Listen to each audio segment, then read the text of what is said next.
जय माँ संतोषी। आज इस वीडियो में संतोषी माता की कथा सुनाने जा रही हैं। संतोषी माता के व्रत में इस कथा को सुनने से धन, धान्य और वैभव की प्राप्ति होती है। अब सुनिए संतोषी माता के व्रत की कथा। एक बुढ़िया थी जिसके 7 बेटे थे।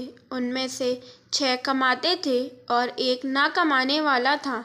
वह बुढ़िया उन 6 को अच्छी रसोई बनाकर बड़े प्रेम से खिलाती, पर 7वें को बचा कुचा जूठन खिलाती थी।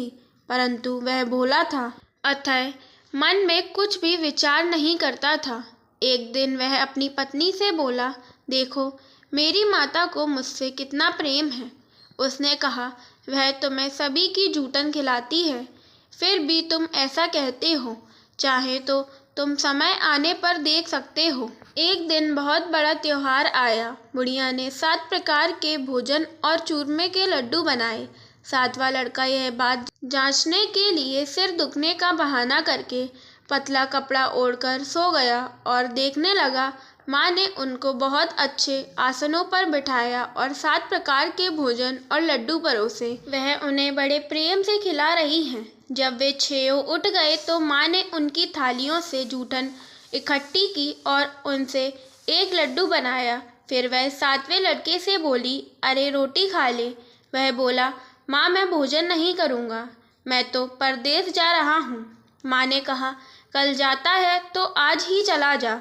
वह घर से निकल गया। चलते समय उसे अपनी पत्नी की याद आई, जो गौशाला में कंडे थाप रही थी।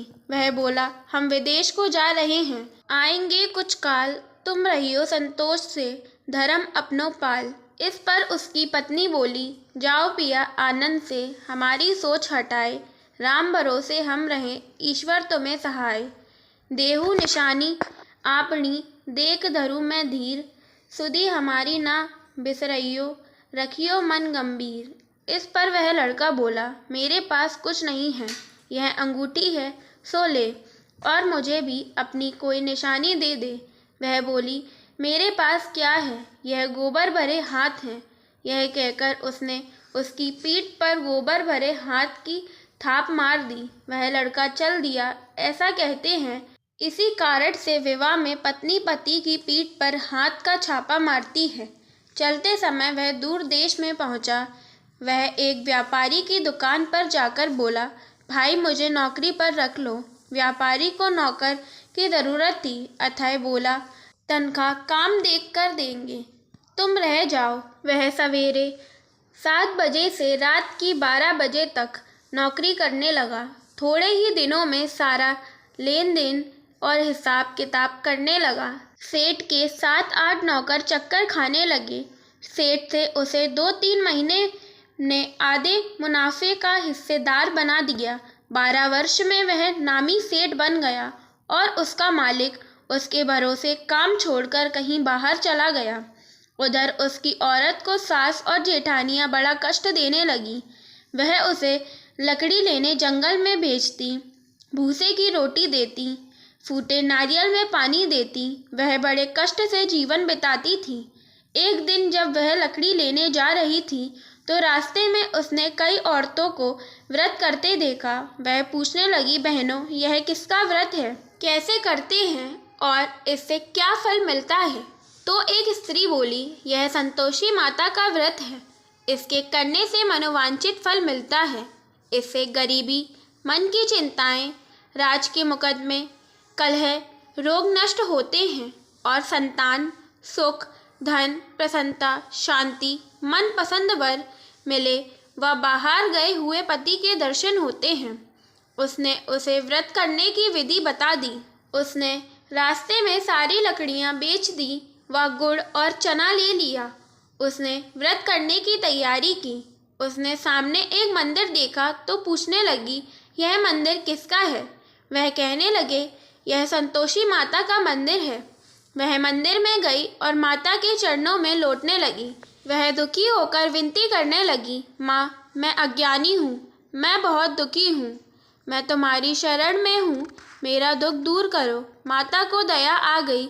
एक शुक्रवार को उसके पति का पत्र आया और अगले शुक्रवार को पति का भेजा हुआ धन मिला। अब तो जेठ जेठानी और सास नाक सिकोड़ के कहने लगे, अब तो इसकी खातिर बढ़ेगी, यह बुलाने पर भी नहीं बोलेगी। वह बोली, पत्र और धन आवे तो सभी को अच्छा है। उसकी आंखों में आंसू आ गए। वह मंदिर में गई और माता के चरणों पर गिरकर बोली, हे माँ, मैंने तुमसे पैसा कम मांगा था, मुझे तो अपना सुहाग चाहिए। मैं तो अपने स्वामी के दर्शन और सेवा करना मांगती हूँ। तब माता ने प्रसन्न होकर कहा, जा बेटी, तेरा पति आवेगा। वह बड़ी प्रसन्नता से घर गई और घर का काम काज करने लगी। उधर संतोषी माता ने उसके पति के स्वप्न में घर जाने और पत्नी की याद दिलाई। उसने कहा, माँ, मैं कैसे जाऊँ, परदेश की बात है, लेन देन का कोई हिसाब नहीं है। माँ ने कहा, मेरी बात मान, सवेरे नहा धोकर मेरा नाम लेकर घी का दीपक जलाकर दंडवत करके दुकान पर बैठना। देखते देखते सारा लेन देन साफ हो जाएगा, धन का ढेर लग जाएगा। सवेरे उसने अपने स्वप्न की बात सभी से कही तो सब दिल लगी उड़ाने लगे। वह कहने लगे कि कहीं सपने भी सत्य होते हैं। पर एक बूढ़े ने कहा, भाई, जैसा माता ने कहा है वैसे करने में क्या डर है। उसने नहा धोकर माता को दंडवत करके घी का दीपक जलाया और दुकान पर जाकर बैठा। थोड़ी ही देर में सारा लेन देन साफ हो गया, सारा माल बिक गया और धन का ढेर लग गया। वह प्रसन्न हुआ और घर के लिए गहने और सामान वगैरह खरीदने लगा। वह जल्दी ही घर को रवाना हो गया। उधर बेचारी उसकी पत्नी रोज लकड़ियाँ लेने जाती और रोज संतोषी माता की सेवा करती। उसने माता से पूछा, हे माँ, यह धूल कैसी उड़ रही है।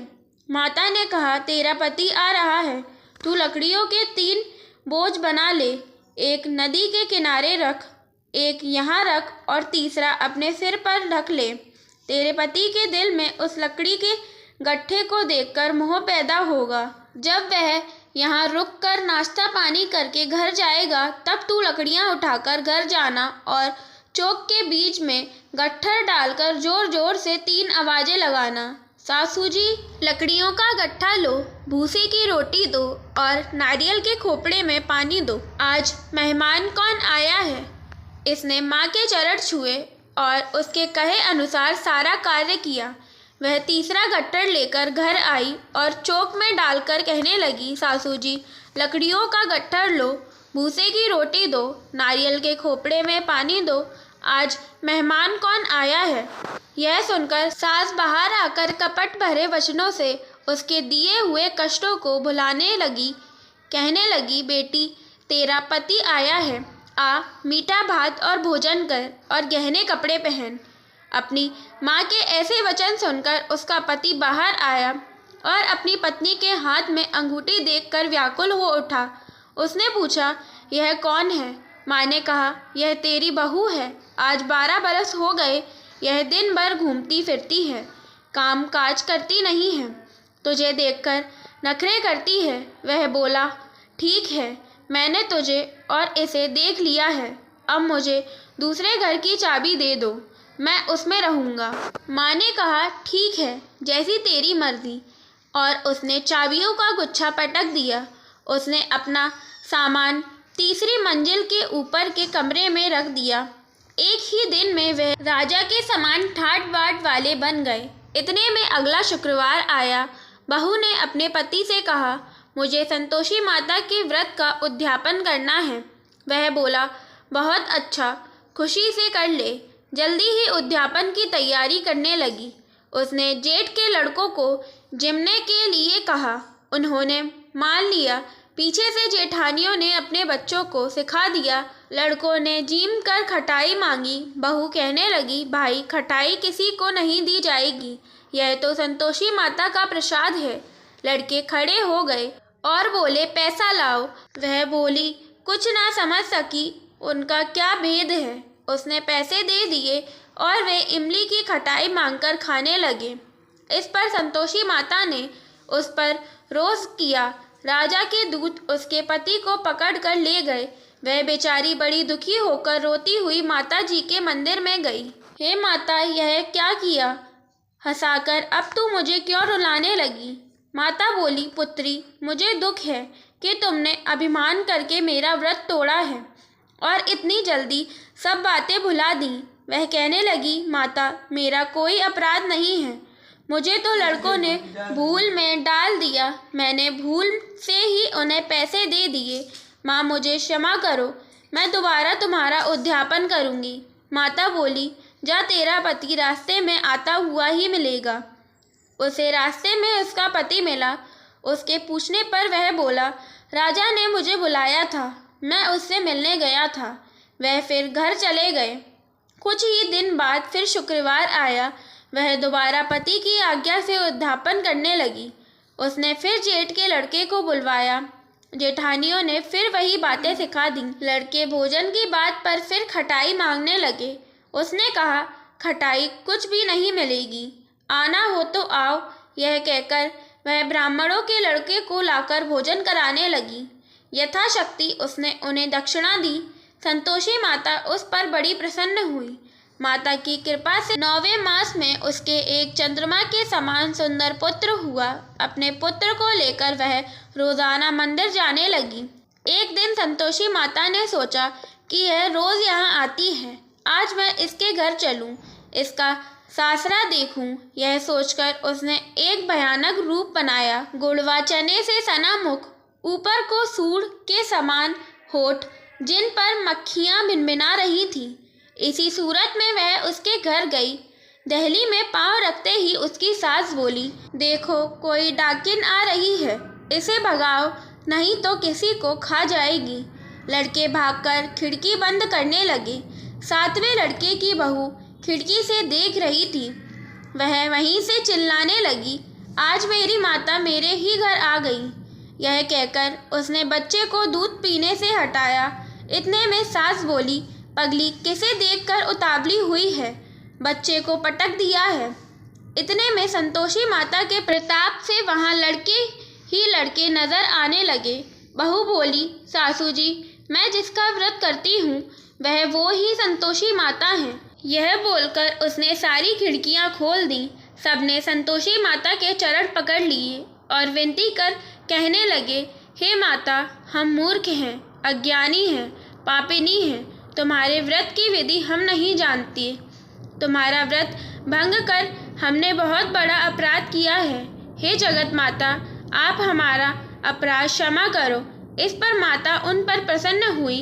बहू को जैसा फल दिया वैसा माता सबको दे।